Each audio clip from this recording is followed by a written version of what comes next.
Hello. Good evening, Mr. Danko Jones. How are you? Good morning. And how are you? Good morning. I keep forgetting that we're on the arse end of the world, and you're where are you? Where are you tonight? You look like you're in somewhere I'm schmick. in Norway. Norway, Yeah. dude. That's sick. Full of black metal. Is like if you open your window, they're like dudes in corpse paint, like going Not down. really. No. No, I'm in Tromso. We're playing a festival, so we got early. We came early this week, so we're playing at the end of the week with Rival Sons. Oh man, that'd be killer, dude. They're a great band. Yeah, it should be fun. Yeah, man, absolutely. Hang on, just give me a sec. You've just dropped out a little bit, I think. Oh, okay, maybe You've just you've gone whoosh. I'll get closer Oh, to you. the mic. Yeah, that's cool. That's cool. But hey, man, it's good to talk to you again. This time I can see you. Last time was just on the ye old telephone. You know, Okay. the old times. But here we are, man. It's definitely gonna have you again, especially with this new album, man. Electric Sounds, man. What a killer fucking album this is. Thank you. Thanks a lot. Thank you. No worries, man. No worries. Well, September 15th is when it drops. And of course, I've been cranking it and in all its rock and roll glory. And man, was it number one in what was what track was it? That was number one in Germany. Yeah, Uh, so I mean, we put out a teaser track just to let everybody know that it's out. Like it wasn't even a single, and it went number one in Germany. So it kind of it's a good problem to have, but it's kind of thrown everything off in terms of our release dates for successive singles. So, anyways, yeah, Guess Who's Back is the title, is the opening cut to the yes. album, and it is number one at least this week in Germany. Or was it last week now? I guess it's last week because that was a few days ago. Yeah. Man, that's awesome, but because I mean, I guess the hype for the album, dude, it's good, man. As I said, like I I think this hope is your so, best, man. dude. I think I'm gonna go down. I'm gonna say it. This is my favorite Danko Jones album. Oh, thanks, man. Yeah, we really like it too, and we're very confident about it in terms of people's reactions. Not really worried that if you like our band's previous albums, you like this one. Um, Actually, since Fire Music, which was released in 2015, I've had no worries about the reception of it. Fire Music, Mm. followed by Wildcat, A Rock Supreme, Power Trio, and now this Electric Sounds. Uh, these albums, ever since Rich Knox joined the band, I don't really have any worries. The only worry is if like will enough people hear it? That's the only worry. Will people hear this? Oh man, of course I will. Everyone knows I hope Danko so. Jones. There's a lot of there's a lot of traffic and clamor for people's attention and time, and Mm. beyond music, video games and movies and TV and what have you. So I hope we can, you know, burst through all that and get people to hear the songs because I think with our previous albums we put them out and we've all kind of given ourselves a high five and upon completion only to find out that, oh, okay, well, nothing happened, even though I could swear like I'm Mm. really confident about this band and the albums we've put out, and yet a lot of the time the reception has been good, but it hasn't like I guess what I'm saying is I hope things kind of take off. Every band does with every album they put out. They hope it goes number one and sells as many albums as Thriller, Yeah. but you just you just hope for the best. Yeah, absolutely, dude. And it is hard these days, man. Not only music, but film as well. Everything just is so much noise, if you know what I'm Yeah, saying. And it's just, there's all these artists everywhere that are like, look, man, look what I did. And it's just yeah, cutting through. But, I think you're yeah. on something. Between streaming platforms and Bandcamp and hard copy of vinyl records, I just so much that, and there's so many bands now. When I was growing up, I had like 20 cassettes.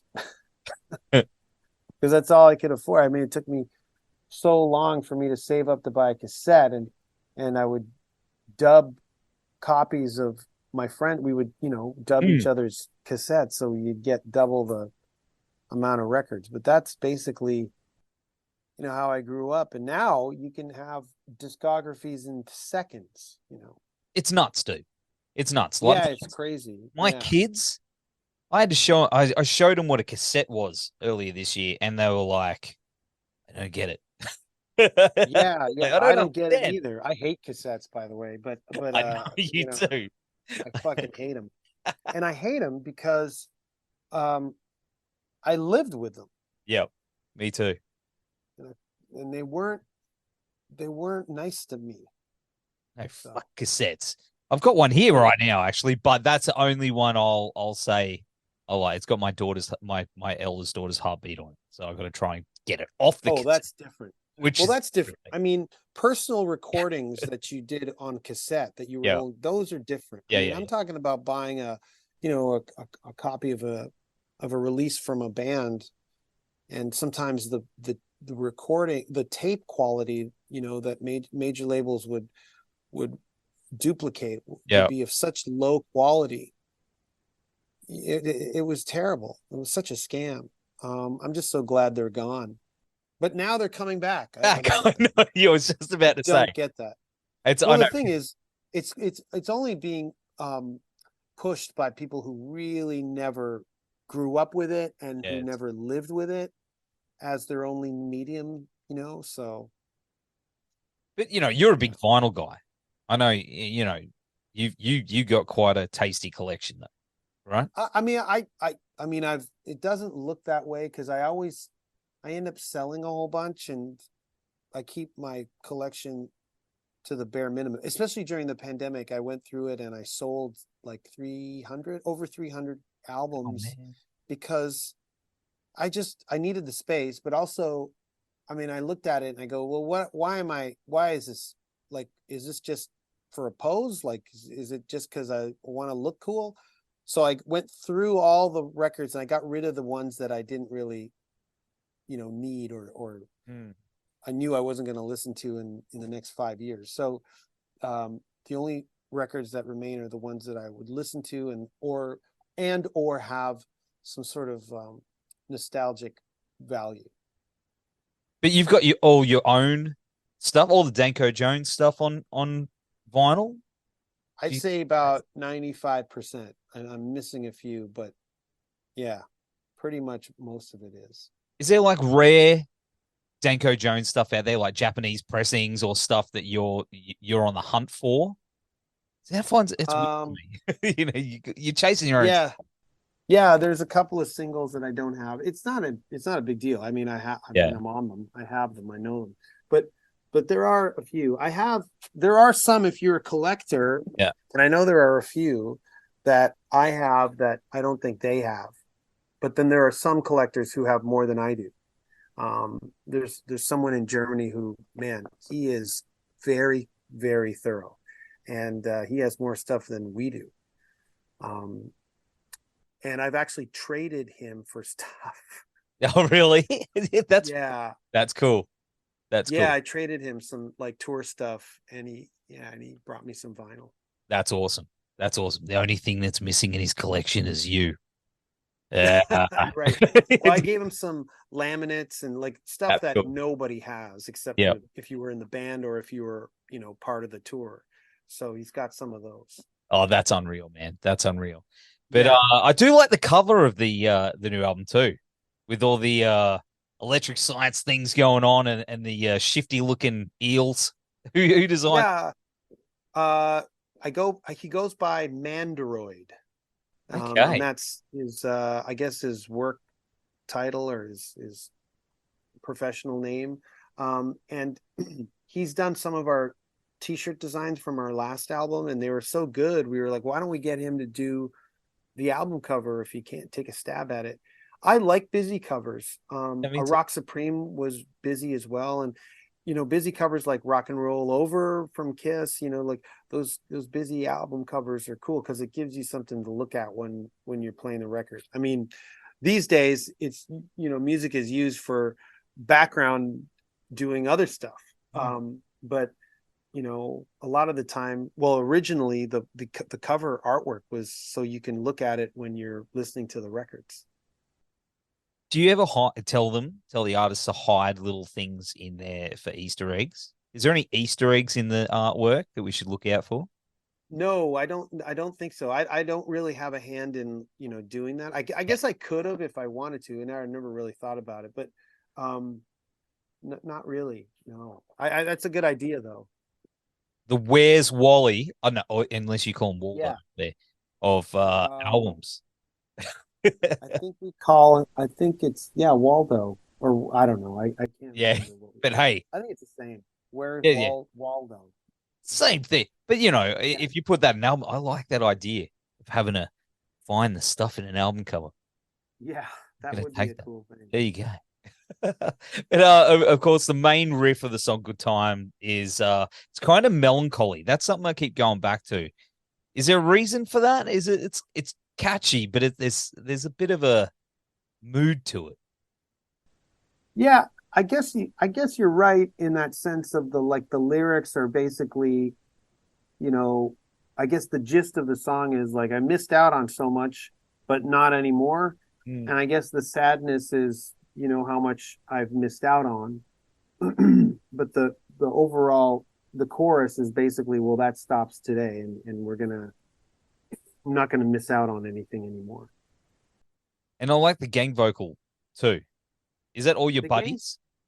Yeah, and it's actually a bunch of I uploaded it on Instagram, like I recorded everybody doing gang vocals in the studio, and it was Damien Abraham from Fucked Up, Yep. who's just good friends of ours, and Daniel DK from Exciter. He's an Exciter. Our producer Eric Ratz is in the video, and then we got another, like, someone who was just working at the studio, a guy named Zach. He just get in here. But that was yeah, gang vocals for the day. I love it. I love that stuff. And Yeah. I do want to know though. See, this is spoilers. I'm sorry, guys. Sure. This is No spoilers. worries. But She's My Baby. Who does the English dude going? Who's that girl? She looks so fine. Who's that? Yeah, it's Tyler Stewart of the Bare Naked Ladies. He's the drummer, and we've been friends for years and years and years. And they were in town. Tyler lives in Toronto. We were recording in Toronto. Eric, our producer, recorded the last Bare Naked Ladies album. Mm. So he had Tyler on Rolodex, and of course, I've known Tyler for so long, and we were like, well, we need an English accent here, but like, who can do it? Who's English, but like knows their way in the studio? And we're in Canada, but Tyler has a sketch comedy background, and he's really good at accents. So he came into the studio and he basically said, what region do you want? That's nuts. So he gave us a couple of different regional British accents, and we used the best ones. So, or Eric did, I should say. But he's a riot, and so it was fun to hang out with him in the studio. So that's Tyler, the drummer from Bare Naked Ladies. That's so funny. Are they all recorded? Are there like different versions that you? Yeah, they're on a hard drive somewhere. Man, I reckon you should release them. Do a super Yeah, cut. they're pretty funny. I have video of him laying it down, but we can't put it out until I can't release it until the record is, because then, yeah, that it's just a weird way of the world these days. Like, we can't even play these new songs until the record's out, except for Guess Who's Back in Good Time, because if we do, someone's going to record it on a smartphone, and then it's either going to be ridiculed because we're not practiced enough, or or I don't know, like, no one does that. No band does that anymore. So we just have to wait but there's some funny videos of him laying down the vocals of it. it's a shame that bands can't get up there these days and go, "Oh, you guys are the first to hear this song. It's a new song." Yeah, It just won't happen, man. Yeah, it's just, no, and then we the used to do internet that all the time.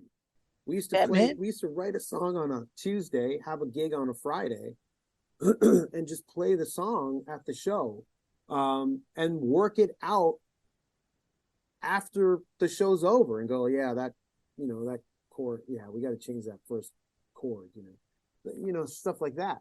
But now it has to be finished before we even hit the stage. Not just like finished, meaning like mastered, not even like written, just like finished, recording, mastered, mixed, mastered, everything, and then we can play it. And then you got jerks that'll like learn the song and do those covers of the song before you even get home from the gig. You know what I mean? They're usually always like played differently, not wrong, but a little different. So that's okay. I actually like those. It's fun to watch. First of all, it's very flattering. I'm very complimented by it. I like it. But then also, no one, I think 100%, no one plays it the way I play it. Yeah. So it's still, it's fine. And one thing I did want to mention at the start of the title track, the opening line is about smashing 1,000 guitars. I think there is. See, I'm spoiling this for everyone out there. Yeah. Yeah, no, it's okay. That's all right. Yeah, all right. It's in reference. But I think there's a Guinness World Records in there, mate. You know what I'm saying? 1,000 guitars. Yeah. I'm actually opposed to smashing guitars. In all seriousness, I mean, it sounds great in a song. Yeah. And of course, saying like I'm going to smash 1,000 guitars tonight is an exaggeration, and it's meant to, mean I'm just going to have a wild time. Yes. Which is, I think, the act of smashing the guitar, whether it's Pete Townsend or Paul Stanley or Kurt Cobain. But I find it very wasteful. So I've always thought, especially being in a band, and like I only play 2 guitars. Yeah. And for a long, long time, I only had one, because it's all I had. And so whenever I'd see someone smash a guitar, I'd be like, "What? Give it to me, man." Or some kid who can't. Yeah, man. I guess you're right there. Or some kid that can't afford and dreams about having an electric. Maybe we just change it to smashing ukuleles or something. Right. I mean, rock and roll is not supposed to be pragmatic. It is supposed to be crazy. And so I have to understand that. But like, I know when you're broke and you're in a band and you have one guitar, I mean, now I have 2. Actually, so that amazes me. Because every guitarist that I know at least has a fucking wall of guitars, and then they have to they buy guitars and they have to sneak them in from their wives, and then they have to go, that's always been there. Well, I mean, okay, well, I shouldn't say I have 2. I have 2 when we tour. I mean, I always have just only 2. Okay. But I mean, over the years, I've accumulated different kinds of guitars. We sold a bunch. We sold a lot of our gear when JC moved to Finland and Rich moved to PEI in Charlottetown. So none of us live in the same city, and so we didn't need a rehearsal space anymore. So we didn't need to store our gear and rehearse. So we sold a lot of it, and in doing so, I sold 5 or 6 guitars. I don't have a lot of guitars. I never have, and the ones I have at this point are for nostalgic reasons. And for gear, like for recording reasons, like I don't play Telecasters anymore, but I still keep them. And I'm sponsored by Hagstrom guitars, and I've gotten a few guitars over the years from Hagstrom. I use them in the studio. I swap them out on tour. I have one guitar I play at home that's a Hagstrom, but when I'm on tour, we have 2. Easy to carry around. That's it. That's all you need. They're actually right behind me in this room. That is the guitar case. Oh, there you go. 2.